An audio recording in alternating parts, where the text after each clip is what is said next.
Emotional Intelligence in Enterprise Families, Seeing Beyond the Facade by René Sonneveld. Emotions in family businesses don't just linger in the background. They shape leadership, succession, and decision-making in ways that often go unspoken. A founder refusing to step down, siblings clashing over leadership, or the next generation hesitating to take the reins. These aren't just business challenges, they're emotional ones. Ignoring these undercurrents can have real consequences. Just look at the Redstone family's public battle for ViacomCBS, where a father's fear of losing control and a daughter's struggle for recognition led to legal warfare that nearly shattered the empire. The real danger isn't conflict, it's unacknowledged conflict. Emotional intelligence isn't a soft skill. It's the difference between a family business that thrives for generations and one that tears itself apart. The question isn't whether emotions exist in your business. It's whether you're paying attention before they sink the ship. As Pierre Janet once said, the unconscious sees the men behind the facade. In the world of enterprise families, emotions aren't just an undercurrent. They shape leadership, decision-making, and legacy. Yet they're often the elephant in the room, unspoken but ever present. A founder's reluctance to step aside, the quiet rivalry between siblings, the pressure on the next generation to prove themselves. These dynamics are rarely just about business. They're about deep-seated emotional triggers, often unexamined, yet profoundly influential. French philosopher and psychoanalyst Pierre Janet, who lived between 1859 to 1947, argued that much of human distress comes from unconscious beliefs formed early in life. That idea is particularly relevant to family businesses, where identity and wealth are tangled up in generations of expectations. If a business leader refuses to pass the reins, is it really because the next generation isn't ready? Or is it an unconscious fear of becoming irrelevant? The ability to recognize and manage these emotional forces is what separates enterprise families that thrive from those that unravel. What lies beneath the surface? The Titanic didn't sink because of the iceberg everyone could see. It sank because of what lay below. The same is true for family business dynamics. The visible challenges, succession disputes, sibling rivalries, and struggles over leadership are usually just symptoms of what's lurking underneath. Unresolved fears, old resentments, and competing identities. Take, for example, a second-generation leader stepping into her parents' shoes. On paper, she has the experience, the education, and the vision.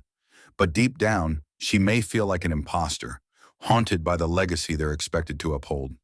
If that fear goes unexamined, it can show up in self-sabotage, hesitation, or unnecessary clashes with siblings.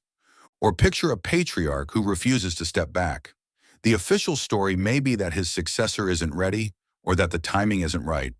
But underneath, there's something else.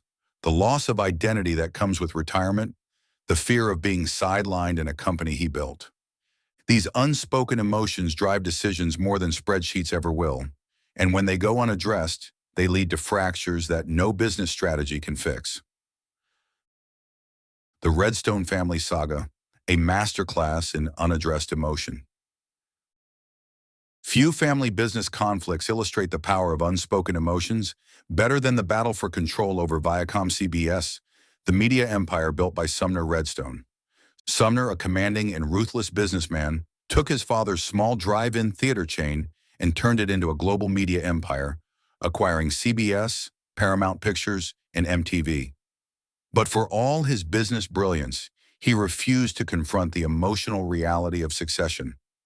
What followed was years of bitter infighting, legal battles, and a fractured family.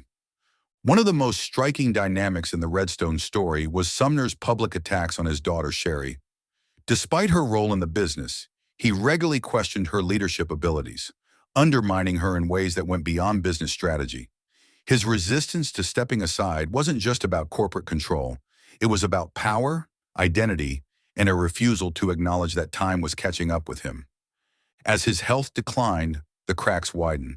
Sherry tried to step in and manage her father's affairs, but a circle of advisors, who had their own interests in keeping Sumner at the helm, worked against her. The result was a drawn-out power struggle, lawsuits, and a very public unraveling of the family's legacy. The emotional toll of this conflict wasn't just between father and daughter, it rippled through the extended family.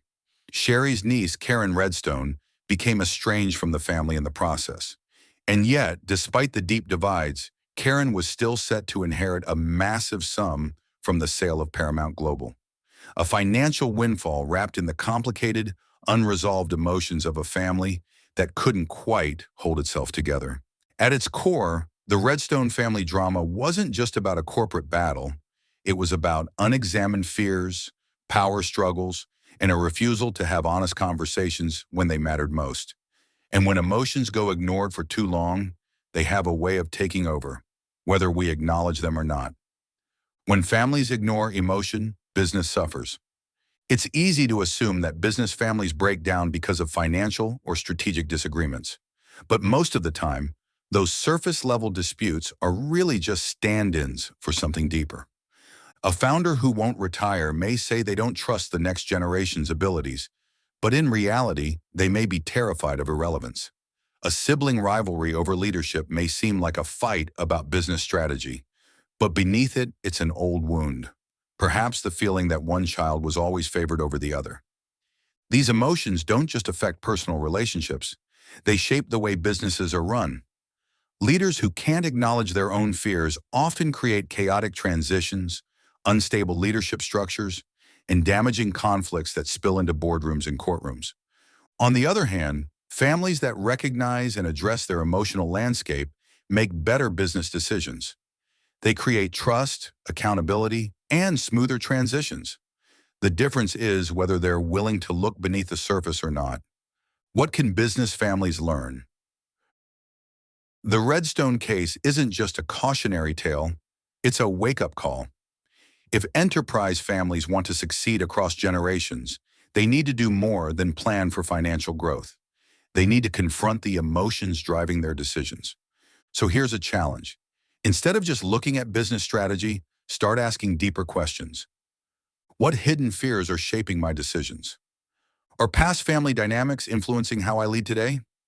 Am I making choices based on strategy, or am I reacting to old wounds? This kind of self-awareness doesn't weaken leadership, it strengthens it. Leaders who can recognize their emotional triggers before they spiral into conflict make smarter, more sustainable decisions. The real question, are you willing to look beneath the surface? Biribupatu.